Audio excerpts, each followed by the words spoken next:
the past 6 months, messy, dirty, and filthy. My whole family, we sleep now in a 4x4 room, and I wake up with my son's foot on my face. And I don't like my house. Right now, no, I don't. It's swirling with dust, and I can't breathe and smell. And there are cement bags in front, and there are piles of wood behind me, and there are paint cans in the corner of our living room. Yuck! And you know what? I don't like my house. But I keep telling myself, it's okay. This is temporary because it's under construction. And the mess, it will not last because it's going to get better. And friends, here's my word for you. Right now, you may not like your life because it's messy. You may not like your life because it's dirty. You may not like your life because it's filthy. But maybe because God is renovating your life. That your life is under construction.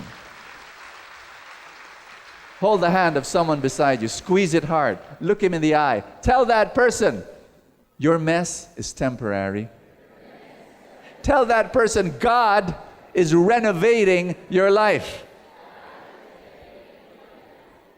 What is God doing? He is restoring your soul. He is redesigning your character. He is retrofitting your gifts. God is doing something in your life. So it's going to be messy for a while. Do you understand what I'm saying? Why? Ask me why. We are preoccupied with our destination. God is preoccupied with our development. Change does not happen overnight. Changes happen over time. Change does not happen in days. Change happens in decades. Do you understand me? You know, one of the things I realized after walking with God for 30 plus years, listen to me. I've noticed this. And I wish it were not so, but I've noticed this. When God works in our lives, He's never in a hurry. Did you notice that? Lord, why are you? He takes his sweet time. I'm changing you, Bo. Can you hurry it up, Lord? No, He takes his sweet time. I have a suspicion why. Because instant change will give me spiritual pride. I changed. Right. The snap of a finger, I changed. Gradual change, it gives me spiritual peace. That's what I've noticed. And it's amazing. It's so beautiful. Here's number 3. You blame yourself for the bad things that happen. Then you've got toxic shame. A little girl, her mother died, got sick and died. The little girl could say, oh, maybe if I was a better child, maybe my mother will still be alive today. Is that insane? Is that insane? No, it's not. It is. A little girl blaming herself for the death of her mother? Or this, how about this? The little boy, his parents separated. The little boy says, maybe if my grades were better, mommy and daddy would still be together. What do you think? Is that insane? You better shout, yes. And that's what happened. When I was molested as a child, I blamed myself. Some guy molested me, abused me, and I said, my fault. I deserve it. Toxic shame. Toxic shame. And it's terrible. Do you know when bad things happen to you, it's not because you're bad. When bad things happen to you, it's because you live in a world where bad things happen to good people. And you know what? The earlier you accept that, the better. That life is not fair. Say it. It's so difficult to say that, but we've got to accept that. Life is not fair. Bad things happen to good people. But I've got an announcement to make. God is fair. And He will right your wrongs. And He will heal your wounds. And He will return your loss. and He will do and build something beautiful in your life. This is your God.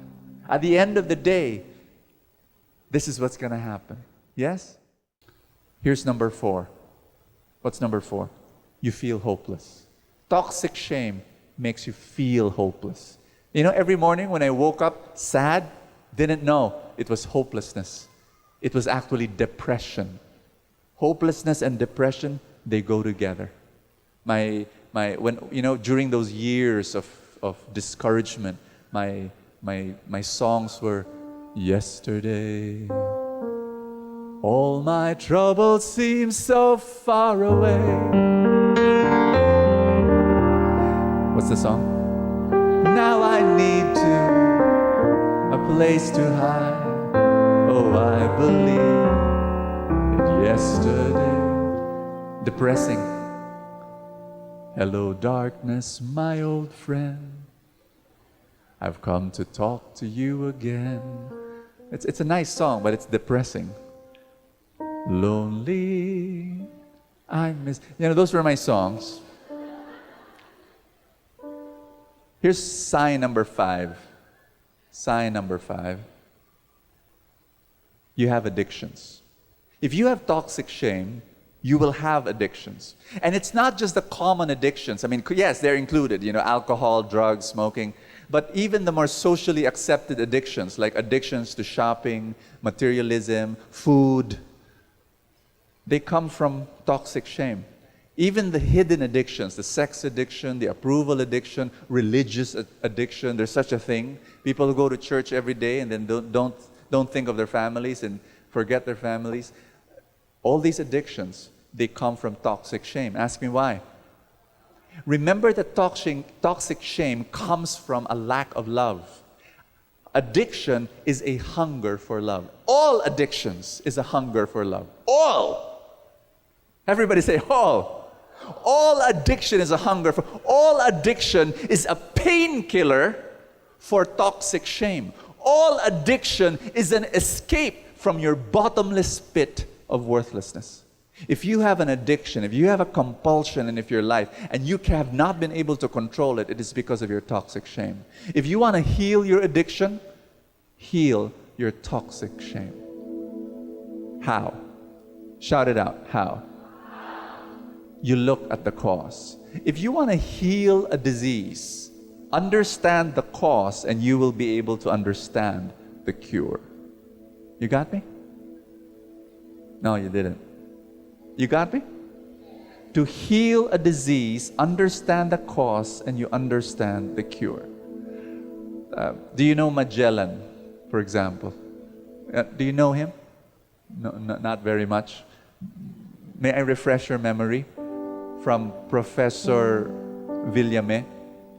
In March 16, 1521, when the Philippines was discovered by Magellan, they were sailing day and night in this big ocean. Magellan, if you may not know this fact, but in some of his voyages, Magellan would leave Spain with 230 men on board his ship. How many?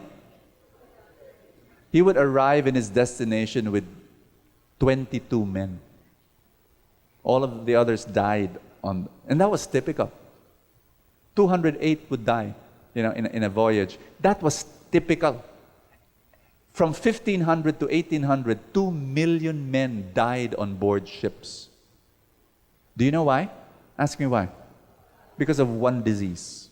It wasn't tuberculosis, it wasn't cancer or heart disease. No, one simple disease, scurvy. And they didn't know what to do with it.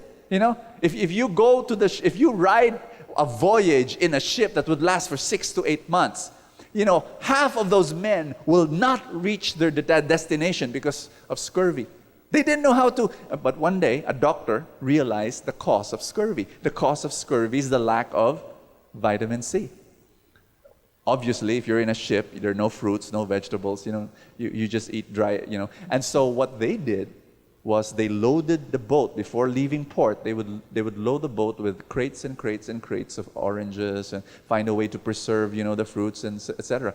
And scurvy gone, and so there was no more deaths on board the ship, not as many anymore. The cause, find the cure. Toxic shame. What causes toxic shame? What causes toxic shame? I told you a while ago. The lack of love in the family. The lack of love in the family. You want to cure toxic shame? You fill your life with love. And there are only 3 sources of love for you. God loving you, other people loving you, and you loving you. And that's it. You heal toxic shame in that way. And we gravitate towards very complicated ways of healing our problems. Believe me. We believe that, brilliant psychotherapy can heal us. Or we think that, complicated community structures can heal us. But I believe it is love. I was reading a book by Larry Crabb, a very popular psychologist. And he has this doctorate degrees in psychology and psychotherapy. And in his book, he was saying, I have a suspicion that psychotherapy works because there is one other individual who listens to you and shows you love. It is love that will heal your toxic shame. I'm going to be ending my message today by teaching you how to receive love from God. Next week, I'll teach you how to receive love from other sources. But today, I'd like to end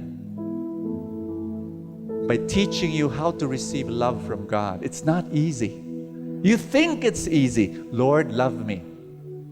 It doesn't work that way. Because you and I have many versions of God. God comes to us in many, many faces. And it's disturbing. Some of those versions are very, very disturbing. Can I tell you a story? Many years ago, I was a teenager, and with my prayer group, we went to an outing. We went to a beach. And 2 hours, what we did was we piled up into this old van, and we drove off to the beach. 2 hours after, our van, our old rickety van, rusty van, lost its brakes. My brother-in-law was driving, and so he will not bump into this truck. He swerved to the right. There was a ditch. We went straight down, and we went rolling down. And thanks be to God, there was this slender tree. We crashed onto that tree. That tree did not break. If not for that tree, we would have really gone even lower. And no one died in that accident, but I remember that horrific sight of everyone stepping down, including my aunt, who was 60 years old. When she went down of the van, her face was covered with blood and broken splinters of glass from the shattered windshield. And everyone, of course, had this big question mark. Lord, why? We're a prayer group going to an outing in a beach. Why? And I remember an older woman, she approached me. Let's call her Puring.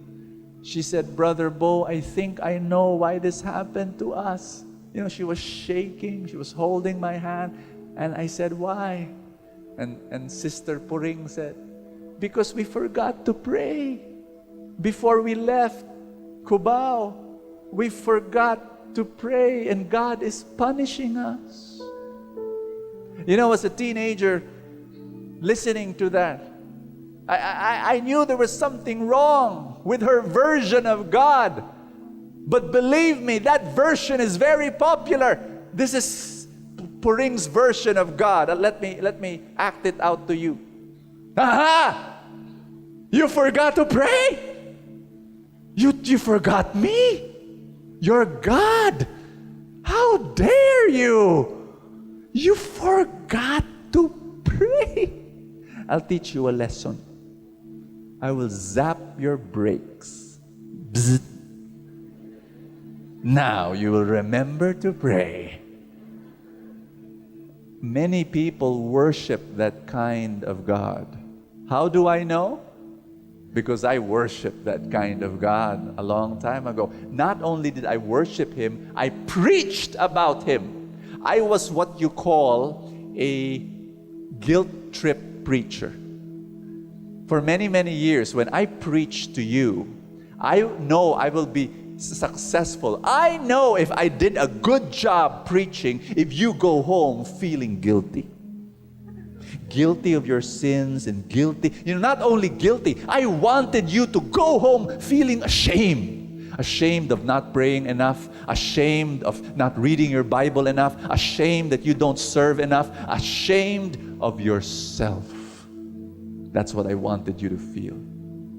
That was my God, a punishing God, a God who looked at my faults and my sins, and a God who would always, aha, you did something wrong.